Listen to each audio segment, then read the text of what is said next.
We got the Worth Bedlam. This is the two-piece, 12.5-inch barrel, half-ounce in load. This specific model is a 27-ounce.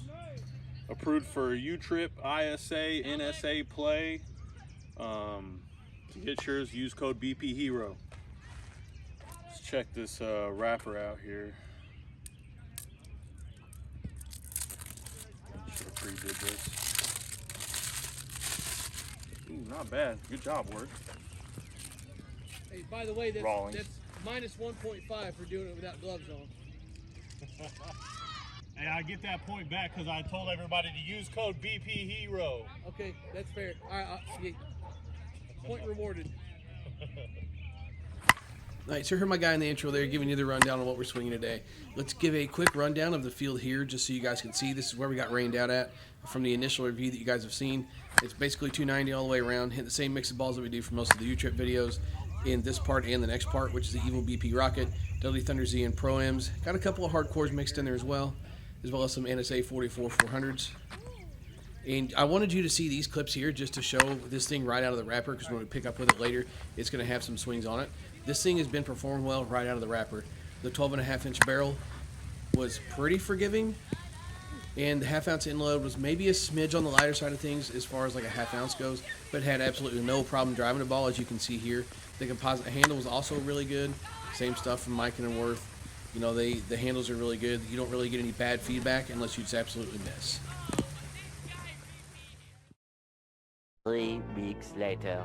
And then transitioning over to the baseball field here, we're at Moberly High School, about an 85-degree day, wind blowing from right to left here as you see it on the camera. Fence is 320 in the corner, 370 in center. So it's going to take a pretty decent poke to get one out of here. And that's not saying that it can't be done, because we actually did it a handful of times here. And we did put some swings on this after we were done filming, just to kind of get some more vibes with it and hit some more. There's no doubt about it that this thing is going to be one of the better performers of 2024.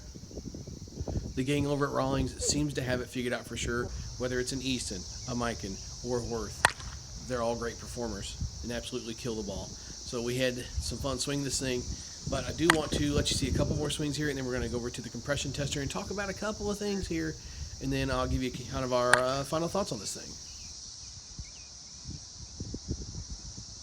Just need a hardcore in my life. Oh, yeah, you did. Oh, it turned over. Nice top hand, Tommy. All right, so let's talk about the elephant in the room here, which lately has been bats and compression, and especially a bat like this, coming in basically in the mid-250s with the wrapper still on it, as you can see. This is going to be something that if you have to play somewhere that tests on the odd off occasion, then you're going to get maybe 1 or 2 tournaments out of this thing before you're going to end up with something that is going to be failing compression, which you're going to see in this next little clip here. I want to go on a small tangent about compression, though, real quick, because for a majority of viewers out there, compression does not matter. Compression is just a measure of performance to me. That's why I put these on the tester, because frankly, I don't care if they pass or fail for me.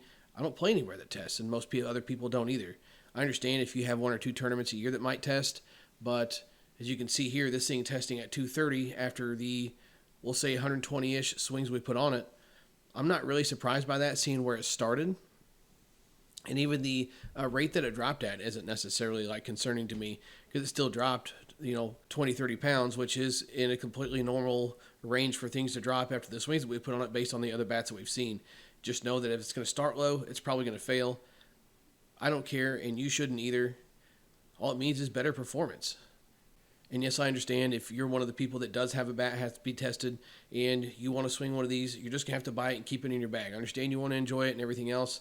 You can do one of 2 things. You can hit 52s with it to make it last a little bit longer.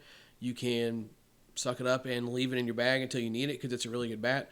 Or you can swing something different that's going to hold compression, like a Louisville or a Pure or something like that. You got options here. Don't let the failing compression on this thing deter you from buying one if you only test once or twice a year. That's all I'm going to say about it. I don't care. You shouldn't either. All right, so here we are, getting back to the field here, and we're going to give you some overall thoughts on this thing, as we promised. And I'm just going to be honest with you. This bat's pretty damn good. And for those that don't know, the word Bedlam means a scene of madness, chaos, or great confusion. I'm gonna tell you something. That's what we were doing to these softballs. I knew it was performing good out of the wrapper, especially when we hit it at the original field that we were at, and balls were jumping off of it, kind of out of the park already. And I was kind of trying to show out for the boys that were there with us a little bit. So I was kind of like, okay, maybe I was just kind of feeling it that day. And you know, Brian even kind of made the same comment, like it felt pretty good. But once we got out here on the baseball field, and balls just started, like, I won't say easily going over the fence, but I could dial it up on this baseball field with not a lot of issue. I was like, damn, we might be onto something here. Even with my little bit of knock on the half-ounce of inland, maybe being a smidge on the light side, it still hit really well, and it was still something that was really easy to control. That's probably just me being a little bit too picky, because I'm telling you, this bat is great. The group at Rawlings has really got it figured out when it comes to performers. You got the Eastons, you got the Micans, you got the Worth. They're all crushing the ball right now. The 240 space is something that's kind of wild to be in. We were supposed to move to the 240 stamp in the name of player safety or whatever else, but I genuinely feel like we're kind of getting back to square one again. From about 2017 on, until the stamp change, it was basically not what bat is the best, it's whatever fits your swing, what do you like, because every bat was good. There was no best bat, there was no bad bat, every bat was ridiculous, so you just had to pick the specs that fit you, and we're back to that. Between the hardcore ball and the performance of the 240 technology from just about every company across the board, things are getting pretty absurd. Batted ball speeds are extremely high. If you watch any conference coverage at all, you're seeing pitchers are getting hit a lot more often, being rendered absolutely defenseless out there. We all kind of hit panic mode for a minute there with the 240s, but there's no doubt that technology has caught up again. And this bat is a great example of just absolutely ridiculous technology. BP Hero gives this one 2 thumbs up. Thanks to Greg for picking this up. Thanks to you guys for checking it out. Swing hard in case you hit it. BP Hero, catch you next time.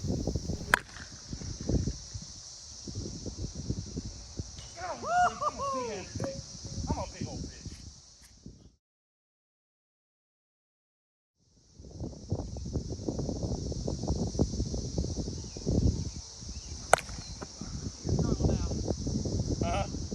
Struggle now.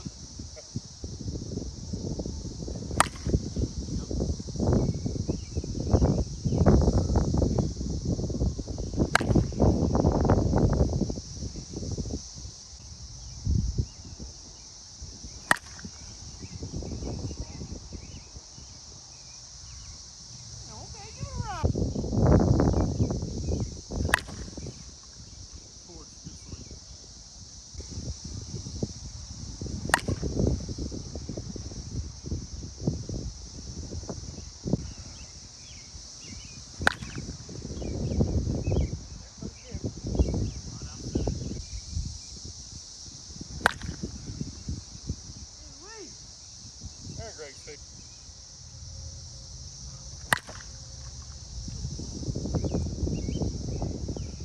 True.